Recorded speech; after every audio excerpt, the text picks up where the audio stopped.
નમસ્કાર, હું ટેટ ટાળવાસ ઉમેદવાર. આજે ખાનગી ચેનલના ઇન્ટરવ્યુની અંદર શિક્ષણ મંત્રીનું એક નિવેદન આવ્યું છે કે ભાઈ 24,700 ની ધોરણ 1 થી 12 ની અંદર 1852 અન્ય માધ્યમના ઉમેદવારો સહિત 24,700 ની ભરતી પ્રક્રિયા છે અમે મહિના દિવસની અંદર પૂર્ણ કરીશું. તો આ નિવેદન છે એને અમે ઉમેદવારો છે એ આવકારીએ છીએ, સ્વીકારીએ છીએ અને વધાવીએ છીએ.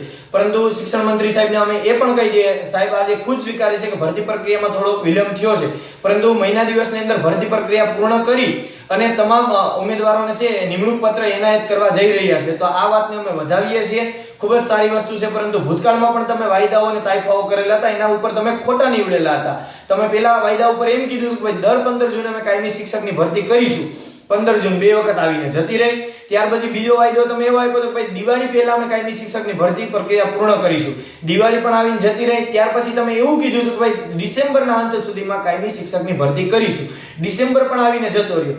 આજે 2025 નું જાન્યુઆરી મહિનો થઈ ગયો અને આજે એના 15 દિવસ પણ જતા રહ્યા. તો શિક્ષણ મંત્રી સાહેબને અમે મીડિયા મારફતે કહેવા માંગીએ છીએ ભાઈ આજે 16 જાન્યુઆરી છે, આજથી લઈને 15 મહિનો દિવસ, એટલે અમે એમ કહીએ કે ભાઈ 16 ફેબ્રુઆરી અમે વધારાના તમને 12 દિવસ દઈએ છીએ કે ભાઈ ફેબ્રુઆરીના અંત સુધીમાં 28 ફેબ્રુઆરી સુધીમાં આશા રાખીએ છીએ કે તમે કાયમી શિક્ષકની ભરતી પ્રક્રિયા છે એ પૂર્ણ કરી અને અમને નિમણૂક પત્ર છે એનાયત કરીશું.